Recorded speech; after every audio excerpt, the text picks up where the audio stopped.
Why did I even come in here? What was I even doing? Where am I at? What am I should refresh for a second here. One moment, everyone. Put a pin in it. Okay, armor. Yeah, that was... Oh god, what was that before? Should have installed a mod that lets me keep track of this, or at least taken notes or something. No, heavy armor was at 45, I remember that. And that means armorer was at 20, so I've got 7 in endurance. I need 3 more.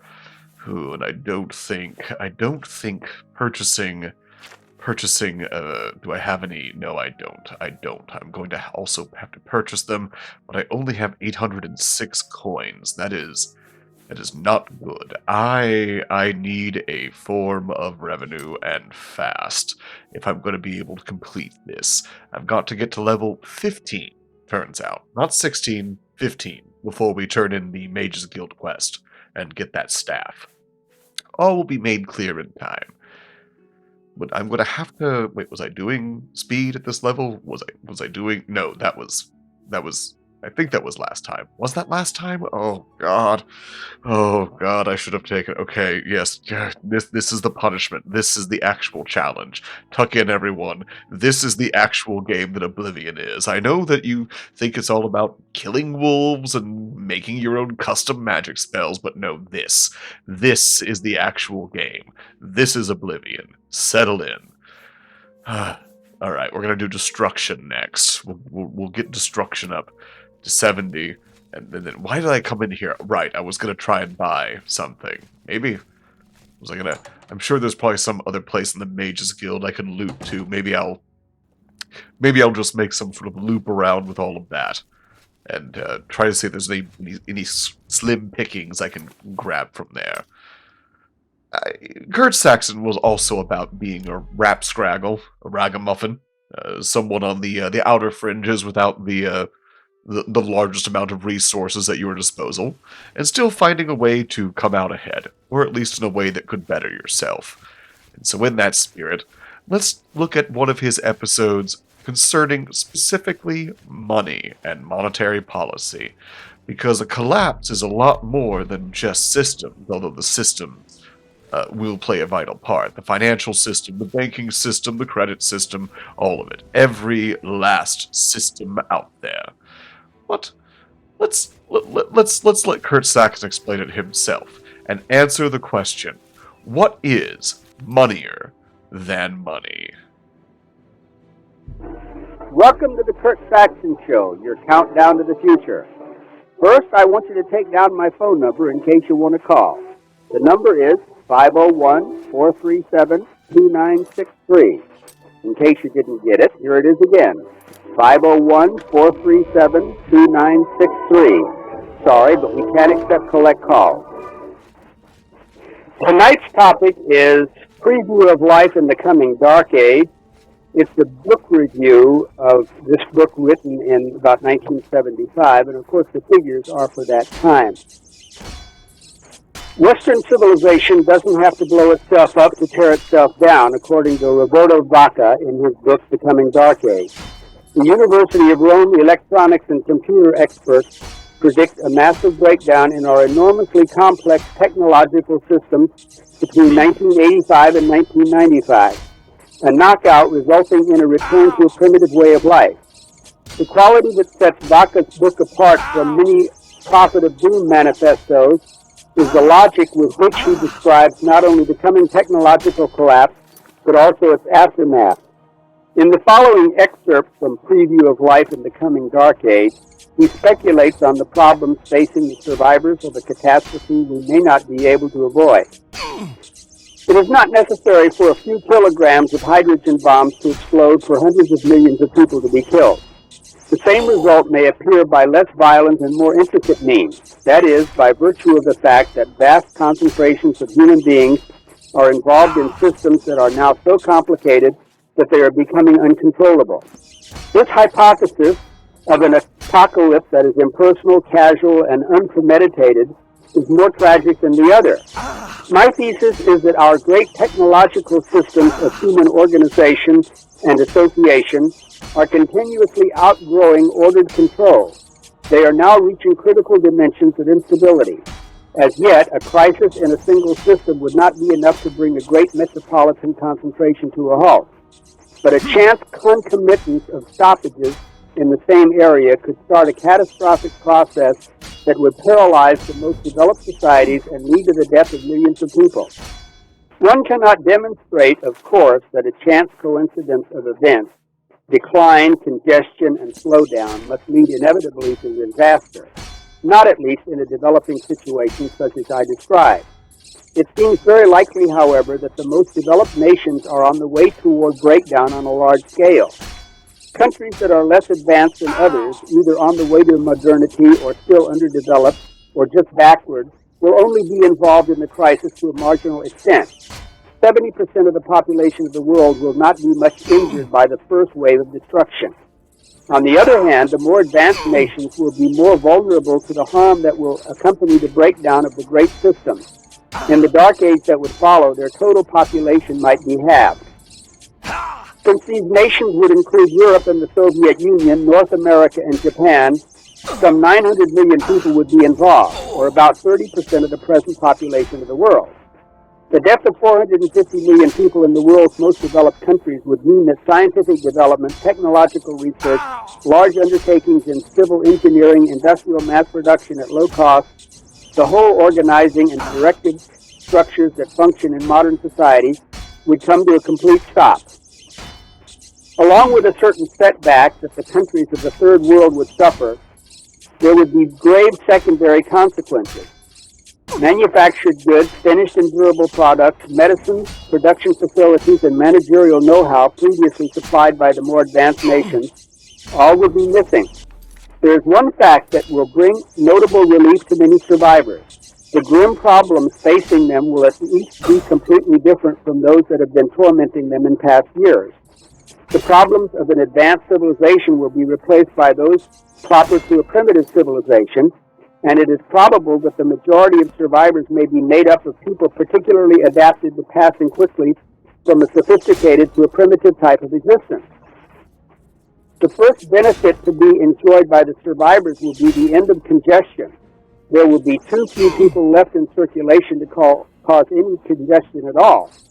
One must point out, however, that many who now deplore the oppression, injustice, and intrinsic ugliness of life in a technologically advanced and congested society will decide that things were better when they were worse, and they will discover that to do without the functions proper to the great systems, without telephone, electric light, car, letters, telegrams, is all very well for a week or so, but that is not amusing as a way of life. To some of the survivors, it will be an obvious advantage that so many durable goods will be available in excess of demand. The death of the greater part of the city's population will make houses and dwellings of all types available far in excess of need. If before the knockout there had been on an average one car to every 2 inhabitants of the city, after the knockout there will be some 2 or 3 cars per head, and for a time the survivors will be able to satisfy their transportation needs simply by using one of the many abandoned vehicles. The car industry will disappear. Later, when old cars have been used up and there are no new ones, abandoned cars will be the obvious source of spare parts until new needs begin to renew industrial production. Then production will be on a small artisan scale, fulfilling small commissions or making single parts. Buildings will show a similar gradual breakdown, an initial superabundance resulting in the disappearance of building as a great industry. A small number of people, forced to rely on themselves, will be unequal to the adequate maintenance of the buildings they are using, and they will give no attention at all to those they are not using. Empty buildings will be rated for fixtures or odd pieces having some structural value, and this, along with damage due to weather, will cause collapses. These will bring down other inhabited buildings. In the long run, therefore, houses will be much scarcer than they were before the knockout, and new ruins will become a typical feature of the urban landscape. Ancient and noble ruins will be covered and obliterated by new ones in accordance with a process that was familiar in the former Dark Ages. Vandalism will add to collapse and destruction in cities, and inasmuch as it will not cause direct harm, it will not be punished, but will be one of the few entertainments still available to the young. After the knockout, as during the original Dark Ages, the distinction between new and second-hand objects will lose the great importance that it has at present. The only distinction will be between things that are effectively usable and those that are broken and beyond repair. Again, this will happen at first because of the availability of many second-hand things in good condition. Then new objects will become extremely rare so that there will no longer be anything derogatory about the term used. Further, new products will often be of much poorer quality than used products made of better material and in accordance with their finer methods of production. Before the knockout, the standard of living reached by a large number of people in the advanced nations made it respectable for them to buy books and antiques second-hand, but certainly not clothes. To acquire a used garment was almost unthinkable. After the knockout, used clothes would not only be bought or bartered, they would be heirlooms. One hopes that at least this new state of things will gratify today's detractors of consumerism and all who are annoyed, perhaps not unreasonably, that fashion should be so powerful in the field of consumer goods. A very severe restriction of the movement and use of cars will follow from the scarce and irregular availability of oil products and gasoline. As a consequence, journeys for pleasure will become very rare and will be reserved for the powerful or for tramps who will have to go long distances on foot. There will be a large increase in the percentage of people who have never moved from the place where they were born, neither for work nor for sightseeing nor for any other reason. The scarcity of travelers will provide opportunities for the revival of brigandage. Pilgrimage will be the motive for undertaking very long journeys. Indeed, we may expect that the new Dark Age will favor the revival of a religiosity as simple as it will be widespread and expressed in forms that today are unforeseeable. In the field of economic relationships, an important element in the modern consumer structure that will be missing at once is credit. In conditions of extreme instability, no one could possibly give a creditor meaningful guarantees of future payment with interest. It is very likely that at first all forms of money will lose whatever value they have and that exchanges will be solely by barter. Their intrinsic rarity will suffice to keep gold and silver coins in use, and the old convention would be reestablished whereby the weight of coins and ingots would be the sole determinant of their value. Every merchant would include in his office equipment a small balance for weighing gold and silver.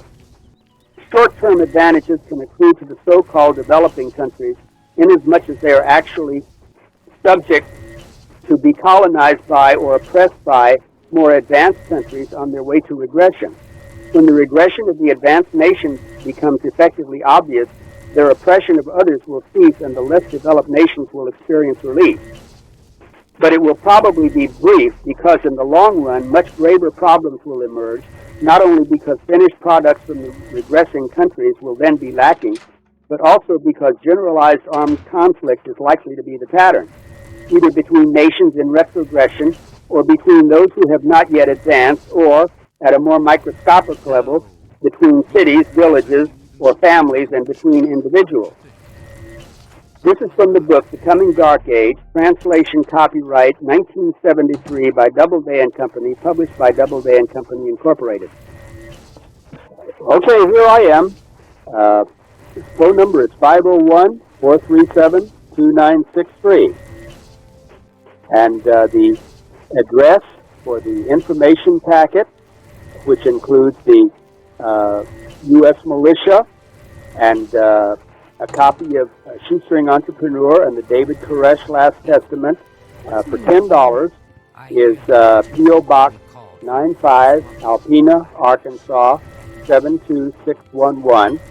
And for $10, you get all of that, and then you get a $5 refund or $5 credit on either subscription. And if you'd like a set of these tapes, They're $6 a piece or $25 for a week's shows. And the address for that is Jeffrey's Audio, P.O. Box 326, Alpena, Arkansas 72611. Now, I've been getting quite a few orders for the Corona grain mill, which everyone should have, and that is $40 plus $4 UPS, and that's the same address. So here's a call. Hello, Kurt Saxon here. Yeah, this is Bill from Hamtramck. Hi, Bill. Yeah, I listened to your show last couple of weeks, and pretty good show. Well, thank you. Okay, got three things for you. Okay. We're talking about canning now. I know last week I tried to get through, I couldn't. Mm-hmm. People called up about canning and whatnot. Yeah. And one guy was talking about the nitrogen process as far as preserving food. Mm-hmm. And he mentioned that he went to a certain place and got the containers up. Basically, to make it short, he put the nitrogen in, and he said he was using black plastic bags that he purchased through wherever he got them from, just from the supermarket. Mm-hmm. And I don't know if a lot of people don't know about this, but a lot of the companies, what they're doing now is putting an insecticide mixed in with the plastic as it's manufactured. Oh. And if you're going to store food in there, you got to get food grade polypropylene bags. Okay, so I would say that any containers you get for storing food, you should get them from some a restaurant or whatever where they had food. No, okay. What I was talking about, he said he put them in a plastic container that he got for 50 cents from a restaurant. Yeah. In a plastic bag that he got from somewhere else. The plastic bag is what we're talking about. Oh, well, what you mean he didn't put it straight into the container? No, he said he put it in a container, but he had a plastic liner that he put in. Oh, okay. From wherever. So the liner could be treated with insecticide, and how would you know that whether it was or not? That's the problem. You don't know. If you look, I don't know if you remember when you were a kid. I know I do. You used to see a lot of maggots in a garbage can when you went to take your garbage out. Yeah. You don't see a whole heck of a lot of that today. The reason is because they treat the liners, the plastic bags, with insecticide. Are you sure of that? They're asking for a big problem. I mean, the reason you're storing food is to have it, and when you need it, you pull it out and you find out it's no good. It's a nightmare. Well, now, have you had experience with that? Yes, I did. And I went through a couple companies. I'm not going to mention any names because, but there are some that do treat the inside of their plastic bags with insecticide. It's bacterial spray they put inside the bag. Well, would that be stuff that you might buy at the store to store your own garbage in? Correct. It's just the basic off-the-shelf garbage bag, kitchen bags, black 55-gallon bags, and on and on. So you don't want to store it in there. What you want to do is go to a food supplier. Food grade is what you want for storage. Well, that's very good. And the other thing is the same thing with the containers. The reason they throw those containers out and they sell them for 50 cents is because polypropylene and the PVC does absorb some of the texture, the product that was stored in. Let's say olives, pickles, whatnot. It is absorbed into that plastic. Yeah. And if you store any food in there, that food after a while will absorb that flavor. And if you're storing anything for long term, that's the last thing you want.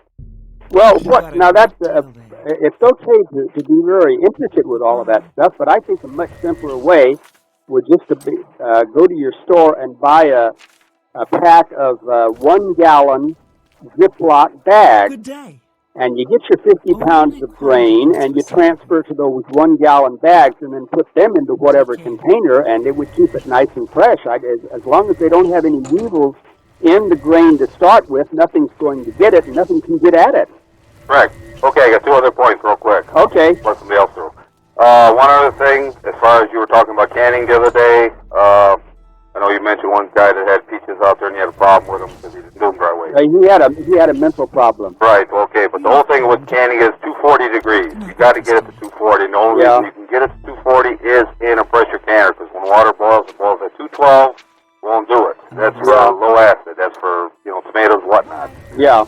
You got to get to 240. That's the reason for a pressure canner. Everything in the container has to be at 240 to the center. So it takes sometimes 20 minutes, 40 minutes, 60 minutes. Okay, good. And the other thing is, as far as getting lids, a lot of people don't know.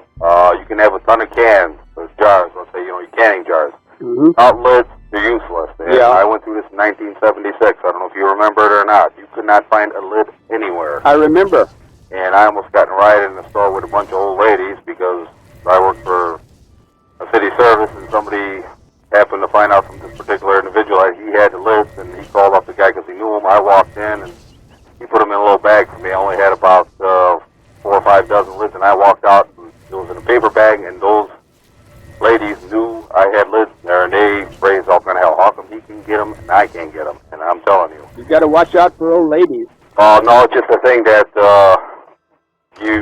if you got the canned supplies, 400 to 500 lids would not be exorbitant as far as keeping in storage. People don't realize that without the lids, you can't do anything with them. Okay, so if you can get them, they're cheap. Stock up. Buy 1,000. You're not going to waste them. Exactly. And they're not going to go to waste, they're not going to deteriorate, and they're not going to get any cheaper. So if you see them, even if you don't see them on sale, just... And they're great barter items. I mean, you just buy several thousands. Buy all you can buy. Right, even cost averaging. Just if you can only afford so many a week, go out and buy them and put them away and you got them. Sure. Anything... Good thing, if I can. Yes, anything connected with food is good. Okay, as far as packaging process, there is a company named Food Saver out. I don't know if you remember the old... yeah, I remember that one. I haven't seen them on TV for a long time. Okay, it was the old... you put a bag in, it sealed it for you. Food Saver... Yeah. They call it this. Well, I know. I think most people know what you mean because it was widely televised on these Okay, half-hour they got things. a new one out now. It's called Food Saver.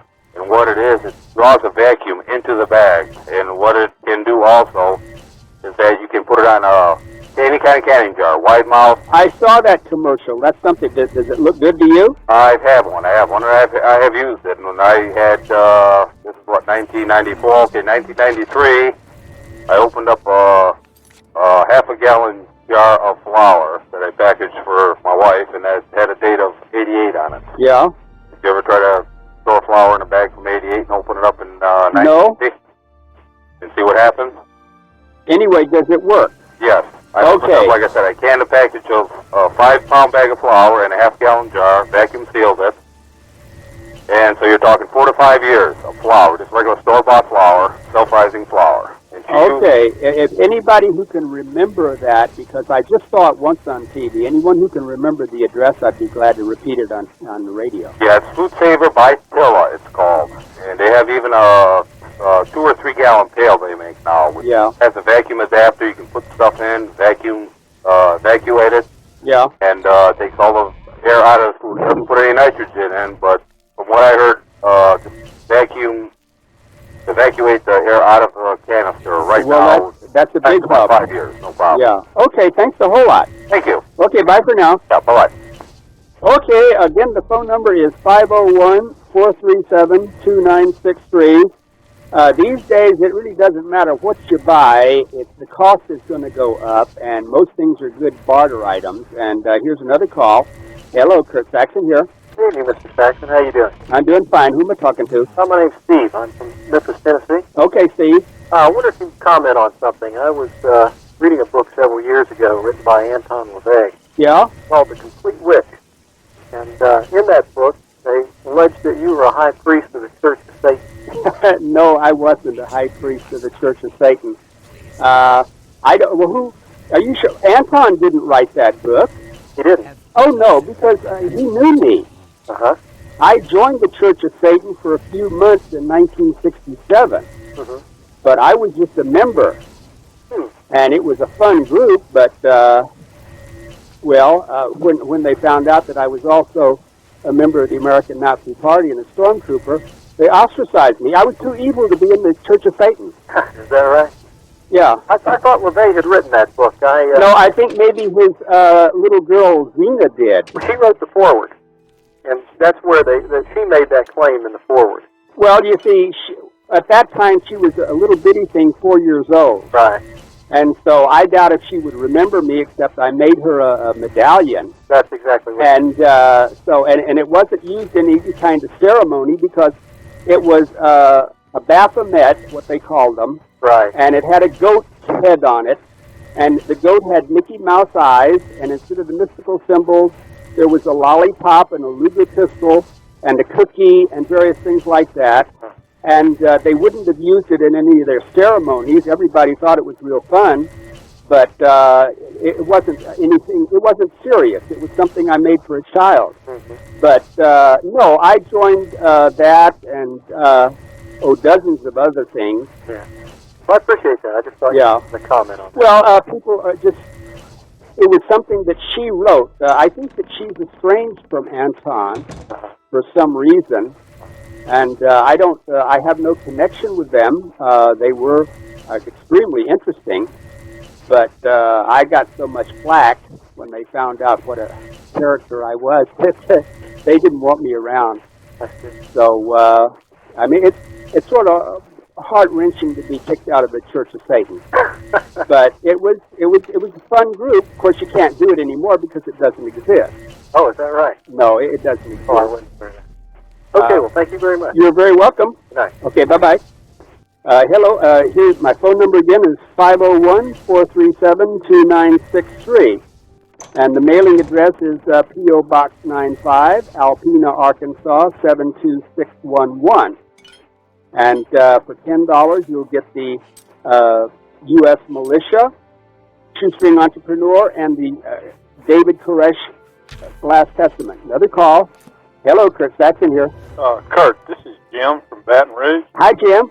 I've been listening to your program for a couple of weeks. And, you hear a lot in the media now. Mm-hmm. Gun control, and they're going to collect our guns and all this kind of stuff. Yeah. I'm trying to figure out what's smart to do.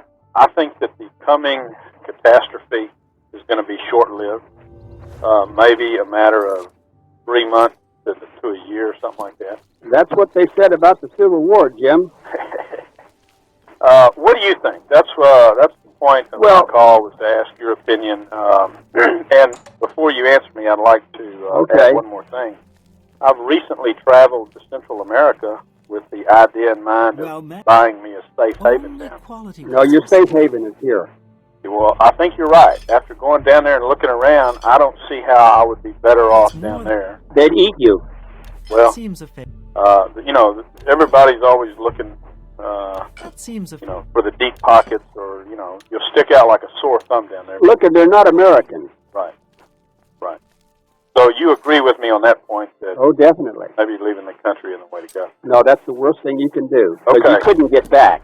Say we're all sitting here, and we've paid attention to you and some others, and we've got decent food storage, and we can make it through some period of time. How long are we going to have to weather a storm? Well, it depends on people like you, Jim. How long will it take you to rebuild after the collapse of civilization? This isn't going to be a depression. It's not going to be a recession. And we got over 5.5 billion people on this planet. And in 1850 was for the first time we had 1 billion. Now, see what's happened? In 1900, United States had a population of only 50 million. Now we've got 5 times that. So we got too many people. The whole system is on overload, and it's going to break down. Okay. And it's going to have to be rebuilt by people like you. Go ahead. I know that's You your won't venture a speculation as far as, we're going to have riots for 3 or 6 months, and then things will start rolling again. Well, the cities will go up in smoke, and so don't concern yourself what's going to happen to them. I mean, you just write them off. But I advise you to get a set of the survivors, which, are you in a rural area? I'm about 40 miles from a major metropolitan area, Well, and I'm somewhat concerned about that. Well, 40 miles isn't really too bad, because when the collapse comes, 40 miles would be a long way to walk. Yeah. And the people who have vehicles, they don't.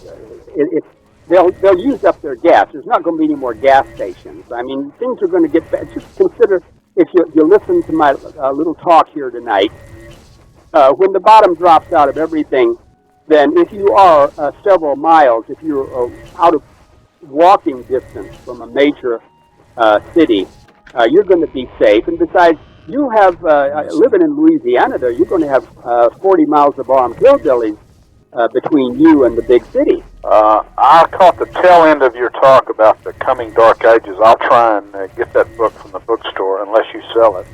No, I don't sell it. Of course, now the editorial is in volume 2 of The Survivor. If you order my introduction packet... I got that address, but how much is The Survivor? Well, The Survivor is $18 unless you're a subscriber to U.S. Militia or Shoestring Entrepreneur, in which case you get 10% off. And if all you want is The Survivor itself, well, they're 4 volumes. They're a large book. They weigh 2.5 pounds. They got 464 pages each. Regular encyclopedia of all kinds of ways that your great-grandparents made a living, cottage industries, trade, craft, so on like that, food processing, just about anything that you and your community would need to start rebuilding and give everybody a genteel 19th century lifestyle. So if I send you $10 for your package and $18, I get the package to survive. I'd rather you didn't. Well, let's see. Yeah, okay, that's a given. Also, then you get $5 credit on either subscription when you see how nice the stuff is. I'll get that in the mail to you. One more question, and I'll let somebody else talk. Okay. Should we be concerned about our money in the bank? No. I don't cover that kind of thing. You see, are we going to wake up one morning and our $10,000 is worth $10 or anything like that? I don't think so. Because the government's going to prop up the economy as long as it can.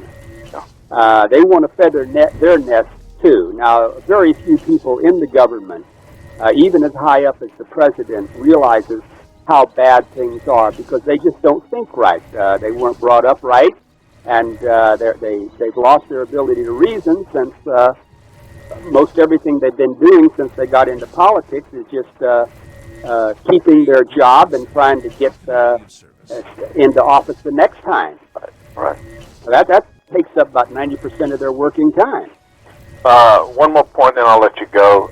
There's a newsletter called Strategic Investments, written by the same guys that wrote Blood in the Streets. Mm-hmm.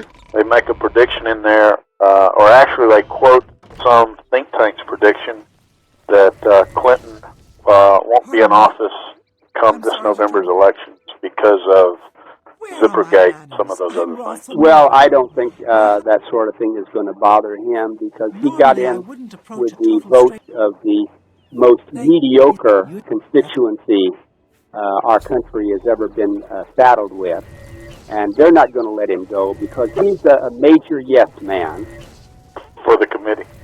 For everybody. He promises satisfaction for both the dog and the flea. And so he's going to keep the ignorant people very happy. And really nobody cares what he did in Arkansas. Of course he's a crook. Sure. I mean, that's a given. It doesn't bother people here because I don't know how it is in Louisiana, but in Arkansas, most people just hold politicians in disdain. They know they're crooked to start with, but we just do the best we can to get along without them.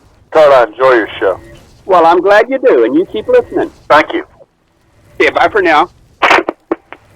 Now, as far as investing, my phone number again is 501-437-2963. Several years ago, Johnny Carson made a joke on his program, and he said that toilet paper was going to be in short supply. Well, an old lady, this is the truth, she heard that, and she must have had quite a bit in the stock because she bought several thousand cases of toilet paper and stored it in a warehouse. Okay, everybody laughed at her, and about 4 years later, she sort of came to her senses, realized that there was no shortage of toilet paper, and so she sold that toilet paper for half as much again as or say 1.5 times what she paid for it. So you can't go wrong in buying things. Hello, Kurt Saxon here. Yeah, can I talk to you? You sure can. I have found that what we have done, we've been gummed up, you might say. We have lost what? We've lost the meaning of words such as republic and am I talking to this talk show? Yes, you are. Okay. And I've been studying this for a long time. These people are so powerful they can change the meaning of words where they mean nothing. Like a republic is nothing but a contract. That's right. And if you elect somebody and he swears to defend upon that contract and you don't know enough about it to keep his nose in it, and you let a group of congressmen give away the credit of a nation to a bunch of private money changers, you're warned about that in the scriptures. And when people say that Christ was supposed to be crucified, when actually what he did was he tried to point out that the money changers were tearing up the system because they wanted to live off of it, just like a bunch of leeches and fleas and so forth. The Constitution has been thrown out. The Ten Commandments have been thrown out. I asked somebody the other day, I said, which is more important, your driver's license book that you learned to run by the rules of the road or your Constitution? And the man said, oh, my driver's license manual. In other words, they'll study that so they can go out in their car, but they won't worry about the government giving up their credit to a bunch of private entrepreneurs that have been ruling the world since Babylonia. And I ask people, why do you breathe? And, just stay alive. Well, I said, that's where your first line of credit comes from, is it's in the Declaration of Independence, called the laws of nature and nature's God. And if that's not what your religion teaches, why, you better get a religion that teaches you some semblance of the truth. This business is so simple. Economics is nothing but a chance of using money to swap goods and services and have an IOU that's good and backed up by your own government. There was a Frenchman named Frederick Bastiat who said back before the French Revolution that all money represents debt. If there were no debt, there'd be no use for money. But the bankers and the money changers tell you, oh, you've got to have something behind your money. You've got to have something in front of your money. We were told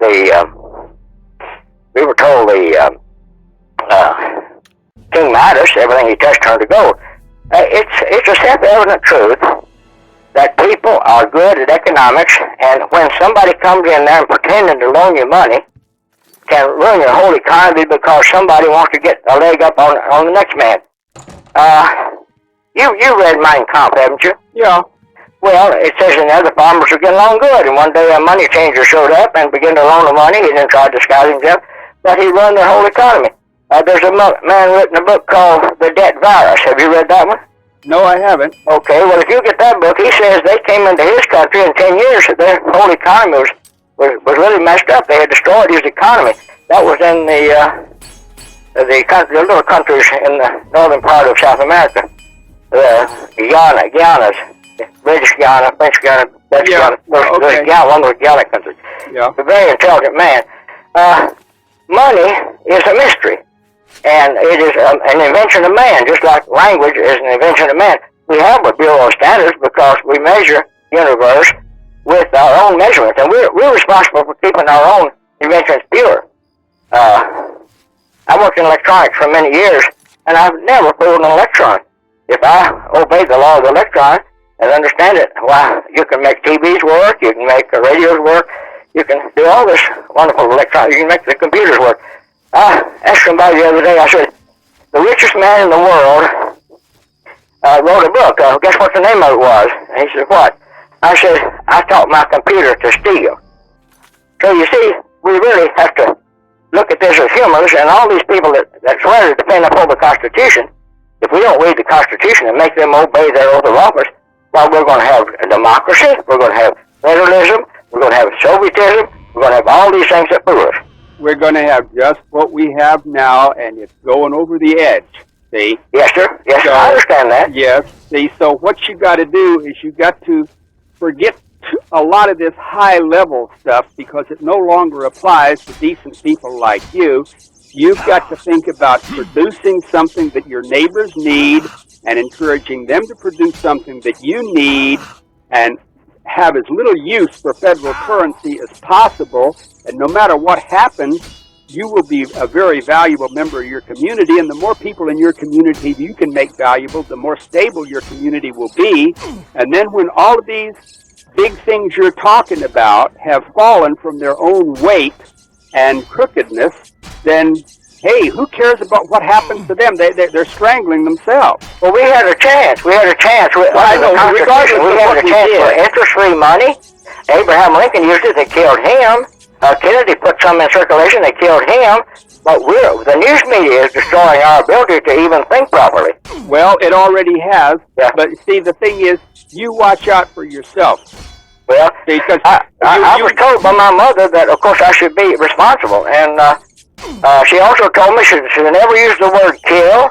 And we hear that all the time. And the philosopher Spinoza stated that hate was nothing but fear with an object. And so fear without an object is anxiety. And they give you all sort of pills for that. They're creating the climate in which we live. And you just simply have to turn them off. Okay, but look, now don't be obsessed with things that you have no control over. You have control over your life and nothing else. And so stick to that and let me go to another caller. Thank you very much for your program. You're very welcome, and call again. Thank you very much. Bye-bye. Okay, bye. Now, my phone number again is 501-437-2963. And my mailing address is P.O. Box 95, Alpena, Arkansas, 72611. Another call. Hello, Kurt Saxon here. Hello, Kurt. This is Jim in Winston-Salem, North Carolina. Hi, Jim. Hi. I'm really enjoying your show. I just wanted to ask you a couple of questions about your product. Yeah? I've seen an advertisement for the Poor Man's James Bond Special Edition, and I'm wondering what is the difference in the Special Edition and the new Improved Edition? There is no difference. Uh-huh. No difference at all. It's the same that you get from me. Okay. And if you want to buy it from there, you go right ahead. If you want to buy it from me, at least if you buy it from me, then you'll be getting my catalog, and you'll get a discount if you subscribe to either of my publications. And I'm the main source. See, I don't care if you buy from that guy or not. okay, but as far as the title, Special Edition, it doesn't mean anything different from new. I don't know. Is that the actual title? Yeah, it says The Poor Man's James Bond by Kurt Saxon, and then it says Special Edition. Well, he must have added that Okay. in the ad copy, but there's nothing different about it from mine. Okay, and I have, a couple of weeks ago, I sent in the $10 for your sample package. Have you got it yet? I have not got it yet. It will limp along. Everything is slow. It's terribly aggravating. Just Okay, I'm wondering if when we get the sample package, if we decide not to subscribe, but we would like to, say, purchase the other published issues of U.S. Militia, like we get one in the sample, but if we wanted to go ahead and publish... No, you'll have, it's a subscription thing. I mean, like, call up Soldier of Fortune and say, can I buy copies individually? They just hang up on you. Yeah, okay. It's more trouble than it's worth. We're talking about paperwork, individual attention. We simply don't have time for that. Right, okay, and I've heard some people call in and say they got theirs, their sample package and the fourth week or something. I'm just wondering, are you shipping those yourself, or do you have somebody? No, I ship them myself, but the problem is that due to the weather, you see, they go bulk mail. Mm-hmm. That's not first class. Now, like I said yesterday, we've gotten orders yesterday which were mailed the first of the month, January 1. It took them until yesterday to get here. So if that's the way they're held up with first class, what do you think they're held up with the bulk mail? I know what you're saying. See, so the thing is, you're going to get it one way or the other. If you finally realize it's not coming, let me know and I'll send you another one. I'm not going to, I won't allow you to not get it. Right. But just try to be patient.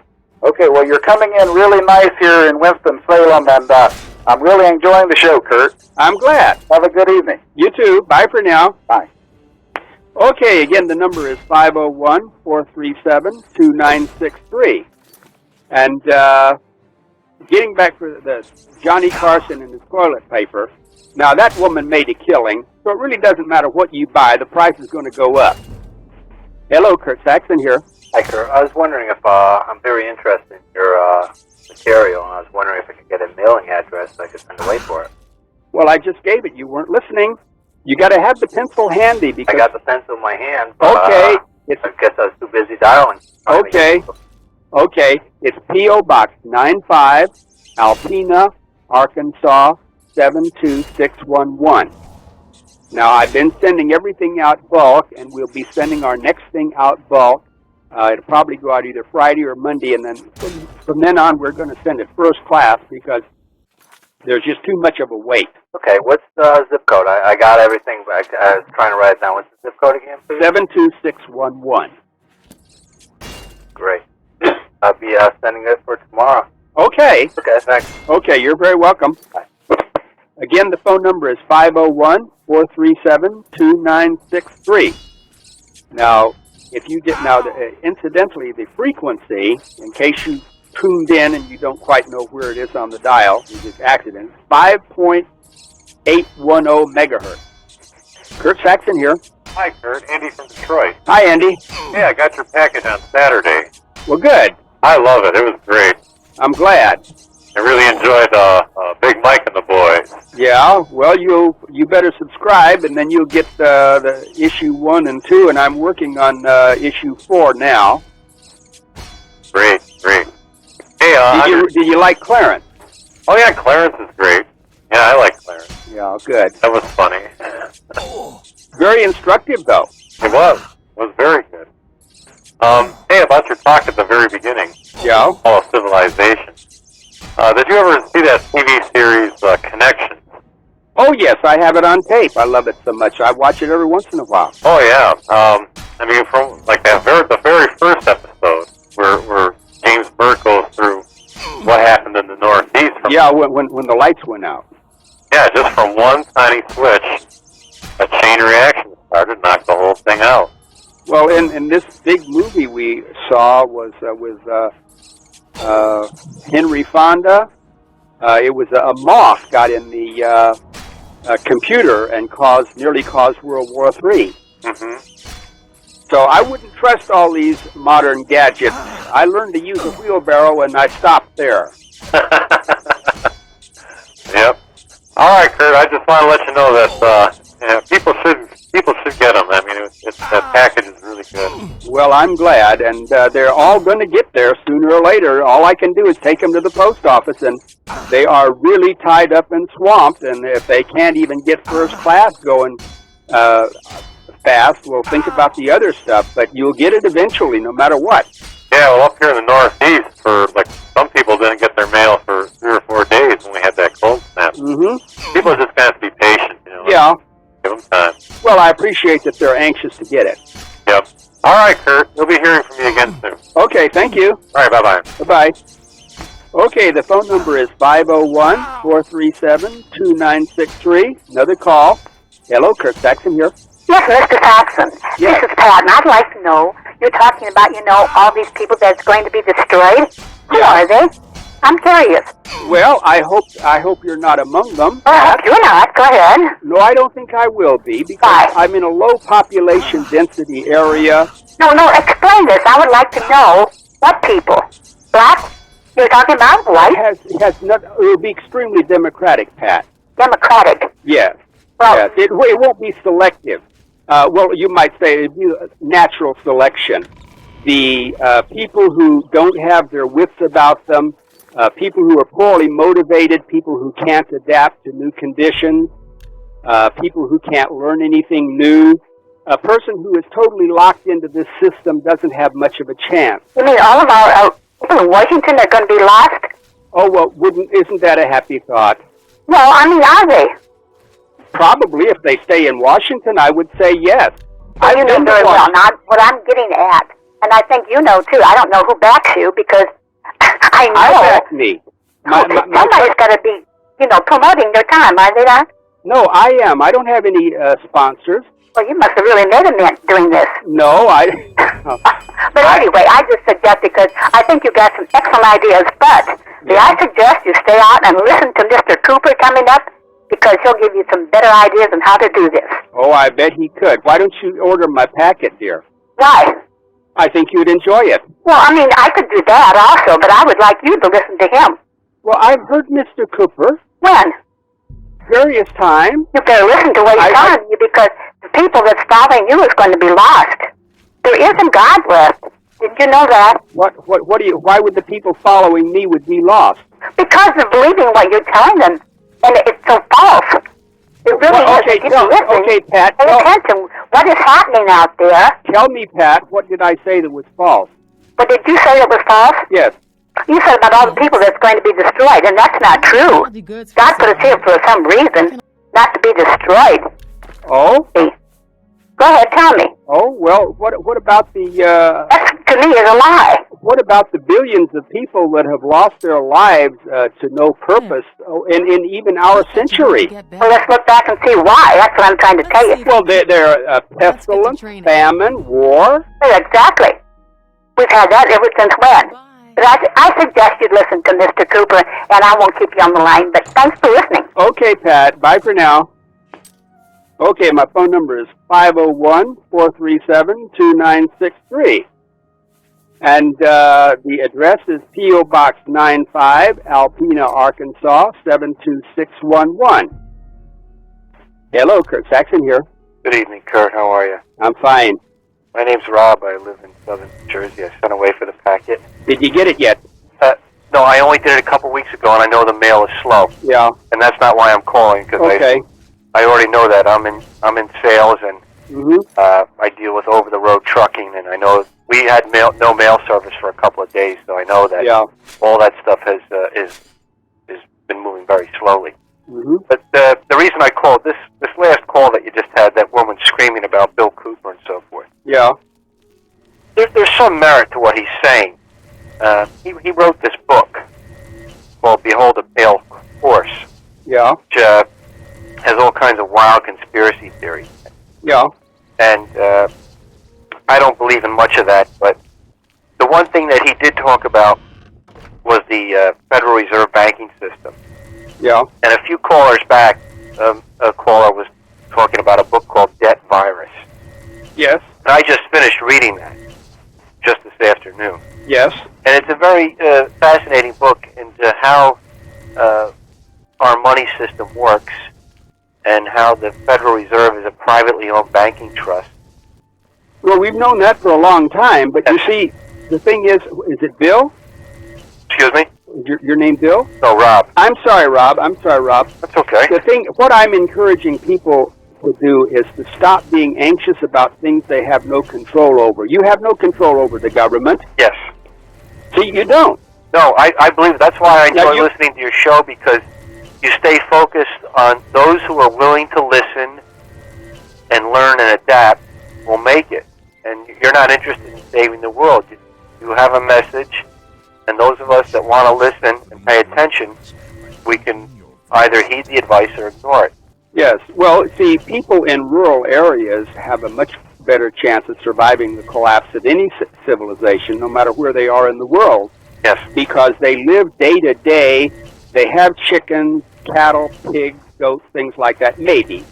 They have their own little ways to live, and so they know the reason behind their existence. If you live in the middle of the city, then you talk about the Federal Reserve.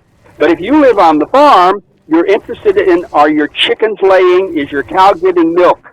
Exactly. See, now these are the important things. To the rural person, the Federal Reserve means absolutely nothing any more than the stupid president does. I mean, and especially the last few weeks, people in those areas, they've been worrying how they're going to keep water for their livestock because it's frozen solid and so forth. That whole type of thing. I had difficulty there. I had to take water, bring a bucket in and fill it from the bathtub, and then take it out and chop up the water in the chicken thing and put it in for them every day.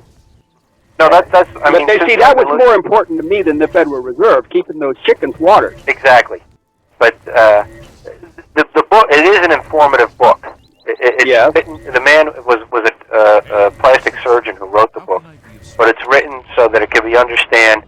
Even a politician could understand. Well, what is the name of it again? It's called Debt Virus. And where do you get it? Through any bookstore will have it. Do you give the guy's name?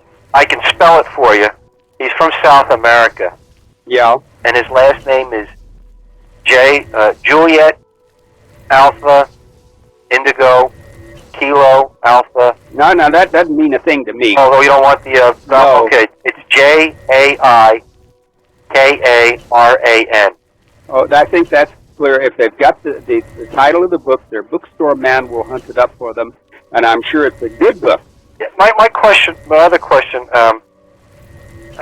I called once before, and your producer there suggested that I check into something called American Opinion Bookstores. No. Oh, okay. Maybe he did. I don't even know if the American Opinion bookstores live anymore.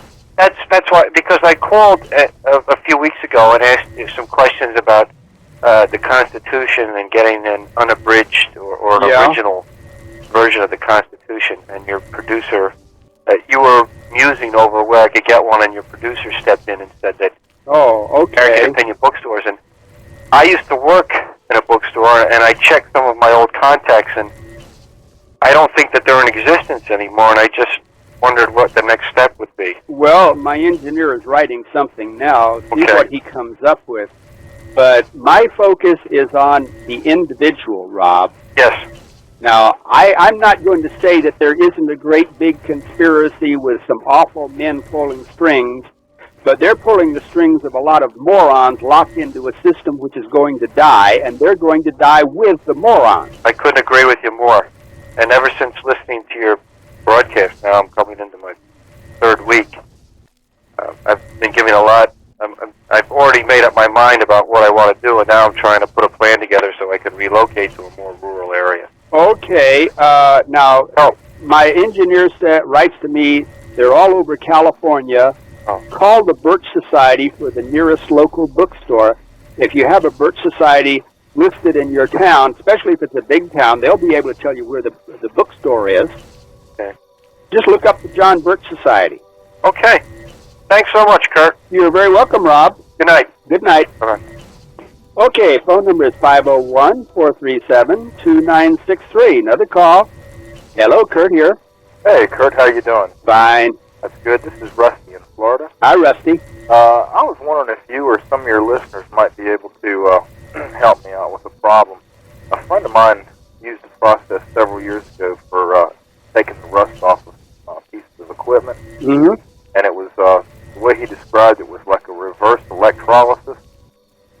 In other words, where you would put like plating on something, he just gave it to me in the briefest terms. Yeah. And I'm not sure I fully understood it. And whatever it was, by using low voltage direct current, it caused the rust to actually just fall off the metal. Yeah. Where it was bright and shiny.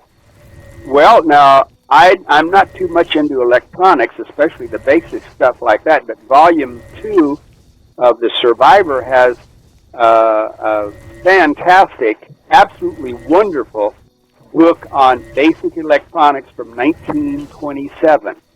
It tells you everything you want to know about basic electronics. Now, it doesn't have computer chips, naturally. Right. But it might even touch on that. I haven't checked that out. But it's a wonderful book, and it's part of Volume 2 of The Survivor. Okay, right. Yeah, I've got that. But what I was looking for is, you know how they electroplate things? Oh, yeah.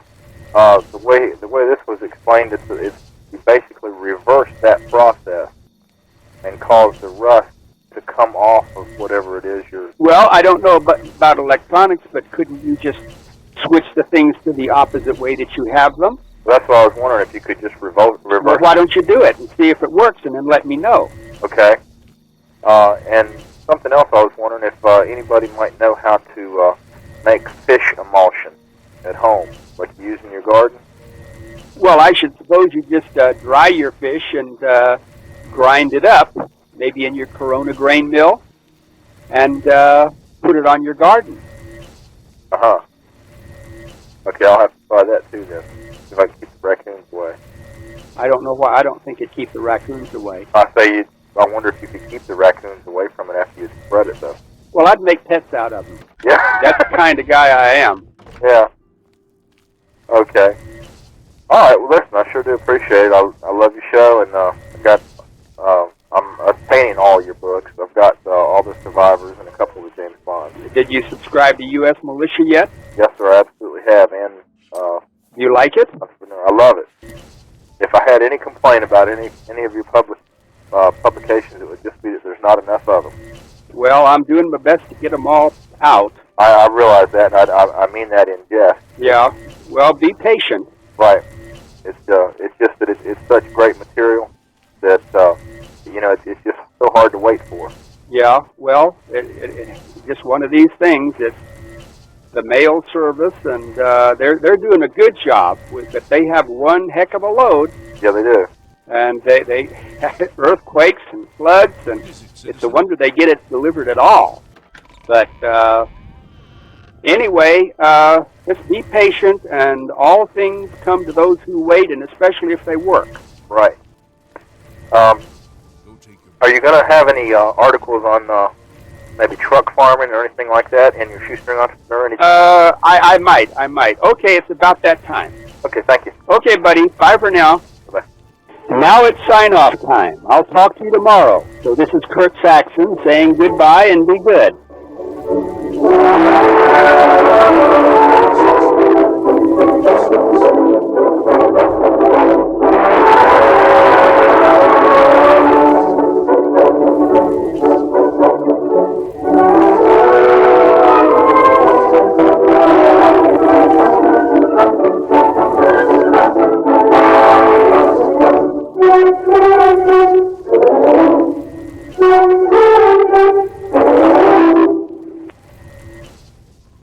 So, study the book, study the tape, and study your own attitudes and your own skill. Take stock of everything, because what we're messing with is more than dynamite.